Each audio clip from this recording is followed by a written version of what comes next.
Guys, Beetle, open real quick. Raise your hand. Try to get you a mic.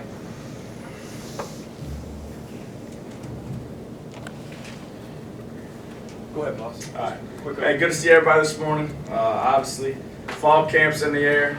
This is my favorite time of year. Seeing the guys, how hard they worked. Obviously in spring and talking to you guys after that. And then obviously their attention to detail and their hard work during the summer. And then obviously you're going to get back on the practice field with them. It's by far my favorite time of the year. I think overall, I think we're in a good place. I think coming out of spring and coming out of the summer, I feel like defensively they worked extremely hard. I feel like there is the attention to detail, obviously, that coach demands that we need to be successful and continue the success on defense that Alabama and Coach Saban has always had. I think obviously we do have to replace several guys from last year that were some key players and some good players. I think we did have some depth last year and some younger players that learned a lot, from those veteran guys that left, that are in a good place that we have to continue to develop and get better and be able to play winning football. But I think the biggest thing is I think we're seeing some of these older guys now that are seniors and juniors fill in those leadership roles. And I think that's obviously something very critical to our success, and especially with the recruiting class that we had and some freshmen we had last year, it really helps in their development. I think it's one thing from a coaching standpoint. Obviously, you're coaching them, you're trying to teach them, but for that to come from their peer and a guy that's been through what they've been through and has been in the system and kind of help them understand what to expect and how things work around here, I think some of our older guys right now at every level of the position are doing an extremely good job with their young players, and I think that'll be critical, obviously, early in their development. Obviously, I'm excited about a new role here this year. I think I was very fortunate early in my career to be able to call some defense and be around some good guys. Obviously, being under Coach Saban has been an icon for me my entire coaching career. I've always studied the University of Alabama and studied Coach Saban, not only from a leadership standpoint, but obviously very much from an X and O standpoint. So it's been awesome for me to be under him and to learn from him. And then the staff, I feel like he's assembled to help us get back to where it should be. Those guys are great football coaches, but I think they're better men. And I think it's awesome being in the room with them, the knowledge they have, the leadership they have, the experience they have. I think they bring a lot to the table. So collectively, I like where we're at going into fall camp. Okay. We'll start right back here, Pete. Charlie. You mentioned those older guys. What have you seen from Josh McMillan throughout your 2 years here, and what do you think he needs to do to secure that spot opposite of Hill? Yeah, I think Josh is a very intelligent kid. Obviously, he's an engineering major, but football comes easy to him. He understands the X's and O's and all those things. So my biggest message to Josh, and it has been, and I think what he's doing now, is he's having the ability to affect the 10 guys around him. I think the biggest thing at that position from an athletic standpoint, right, we've got guys that are more athletic than he is, and he knows that, and I've told him that, all right? But his ability to get guys lined up, make the calls, and then he's smart enough based on a formation and a back set tendencies that we'll give him, and then he studies that he can anticipate things, which allows him to performance align and be able to make some plays that athletically maybe other people couldn't, just because he understands obviously what's coming. But I think his biggest thing, right, his biggest role for us is to be able to affect the other 10 guys on the field. And he's going to take command, be in charge, be loud, be able to affect the guys around you, and then make the plays you're supposed to make. I think that's the biggest thing. You can't make any plays against us. All right, so I think that's the biggest thing. I think at the second level, obviously it's affecting the guys around you, getting everybody on the same page, making the plays you're supposed to make. So I think that's the biggest thing for Josh. Okay, we'll go back left with Aaron. Coach, we all know Quentin Williams played great football last year. Isaiah Buggs was really productive. But could you play more bodies? Could you rotate more guys on the defensive line this year because of the young guys maybe you have? Yeah, obviously. I think defensively, you want to play as many guys you can play, whatever the position, right, as long as they're ready. And I think obviously defensively, I think you look at what guys can do, not what they can't do. So I think from a personnel standpoint, the different packages obviously that we have and that we will have will allow guys to be able to do what they do well instead of having to learn the entire package, especially for young players coming in here, right? So I obviously ask them to do something that they can do to help us in certain situations, all right, versus on down a distance in the personnel. But I think the biggest thing is for us, right, is we got to be able to trust that guy to do what he's supposed to do when he's on the field. And I think that's the bottom line, right, is earning that trust, and that's done in practice, and that's done every day, and that's done in the meeting room, all right, and just paying the attention to detail. So we're going to try to play as many guys up front that we can play winning football with. Whatever that ends up being, we're not going to know, obviously, until we show up at Duke. But I think our job as coaches is try to develop that every day to where you're developing the bottom half of your roster to where now you can rotate guys to obviously try to not save them, right, but be able to sustain within the fourth quarter with your best players. But I think the biggest thing as coaches is, we can't put a guy out on the field that's not ready to play. And I think that goes back to coaching. We got to develop and get them ready to play. It's our job. Stay on that side with Ryan. Why has Southeast Louisiana been or Southeastern been a incubator for coaches at this program?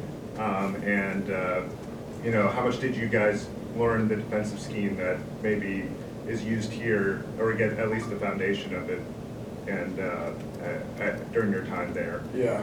I have no idea how many guys from Southeast have been here. I have no idea. But there's been more than one? Oh, Carl Scott. Okay, I got you. Yeah. I think the biggest thing, obviously, I think defensively, right, regardless of where you were at, right, I think it's a different philosophy here. And I think that was the one thing I was most excited about with having the opportunity to come to Alabama is learn Coach Saban's philosophy. All right, so obviously there's a lot of things that are similar to things that you've done. It might be different from a terminology standpoint in those things.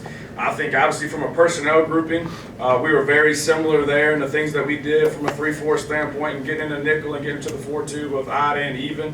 So I think that helps you when you come into the system, be able to understand, hey, this is the same as this.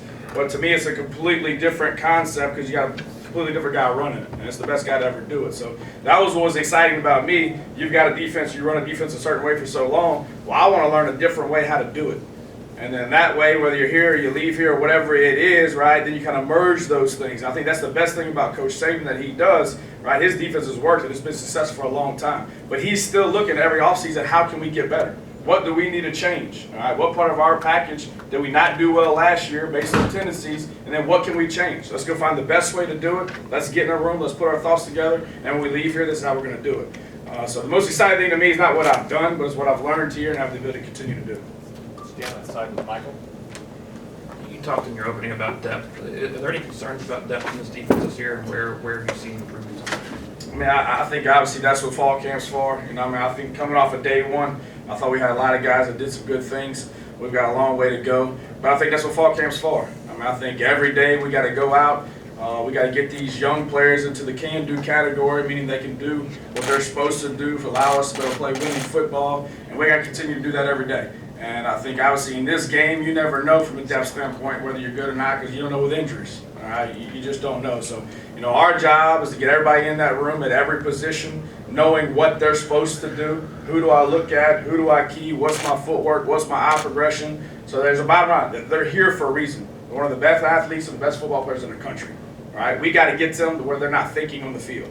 All right, so that's our job from a coaching standpoint, right? To teach them, to coach them, to call certain things, all right, to cater to what do well, right, and not ask a guy to do something that he can't do.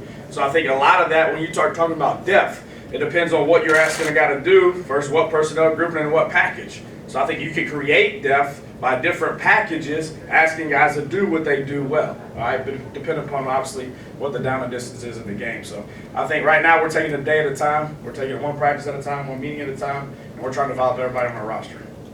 Come back over here to Charlie on the right. You talked earlier about that veteran leadership. Just what does a guy like Anthony Jennings mean to this team, not only on the field, but off it as a leader?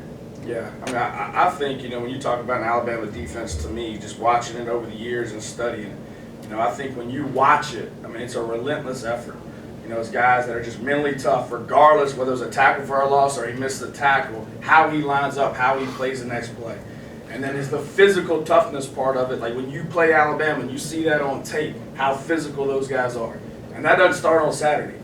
And that's done every day. And that's Anthony Jennings to me, right? Whether it's individual, whether it's team run, right? Whether we're going 11 on 11 or it's Saturday, it's the same speed. He's got the most focus in the meetings, his attention to detail, he busts his butt, and it shows up on Saturday. So to me, he's got out what he's put in. And I think it's invaluable to have a guy like that is a good player, right? Because we've been several places that guys do that aren't great players and they don't catch everybody's eye. That's still a good player that day in and day out, he's the hardest working guy. I think, it goes a long, long way. So I think his hard work, his dedication, I think that builds into his leadership. And I think he now has the ability to hold other people accountable because he does everything what he's supposed to do.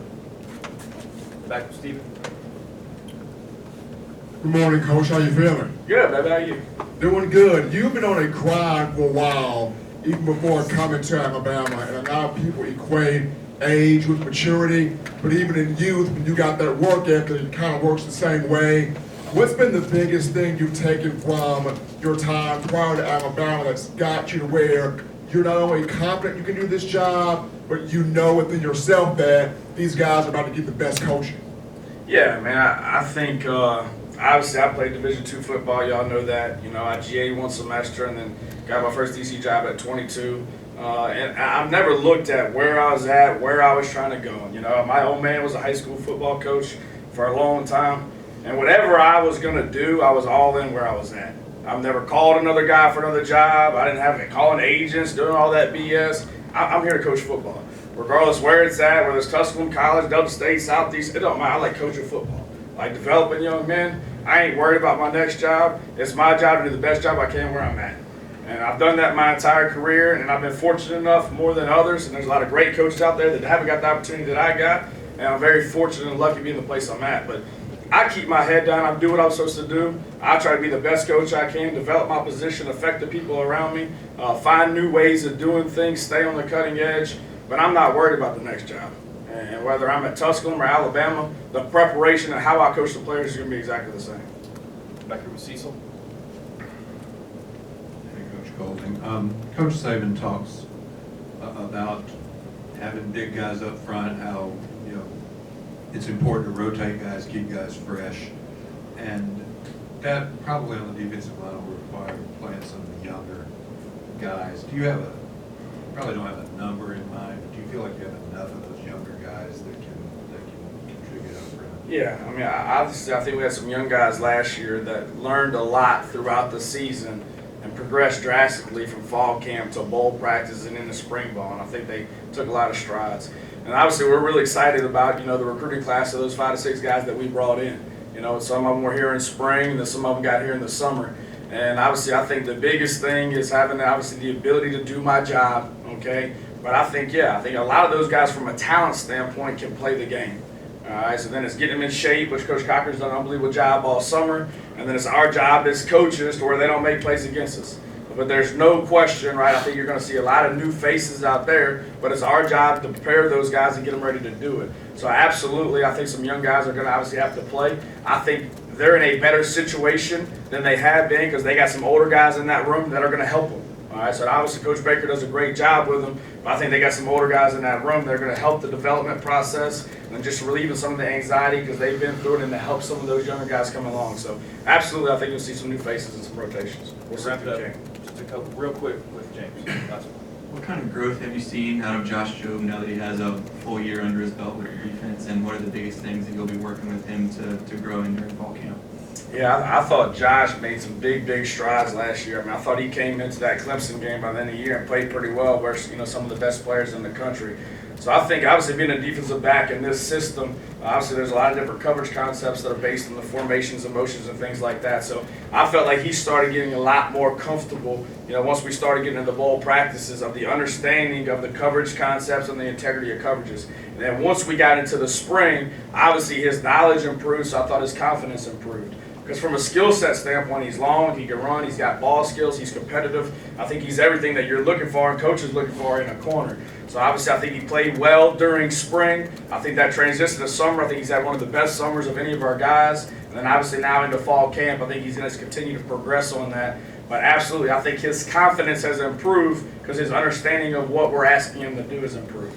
And so I think that will have to continue to improve. And then obviously anybody on the back end, right, is eliminating explosive plays. And normally that's through a mental error, right, a busting coverage with a lack of communication, or an eye discipline standpoint, right, to where I'm not keying my match, my eyes are on the quarterback. So I think all those, I think he's starting to become more veteran at and learning from mistakes, obviously, that he's made and other guys have made. So I think we're happy with where he's at now, but he's got to continue to develop and improve. All right. Thanks, Coach. Absolutely. Appreciate it.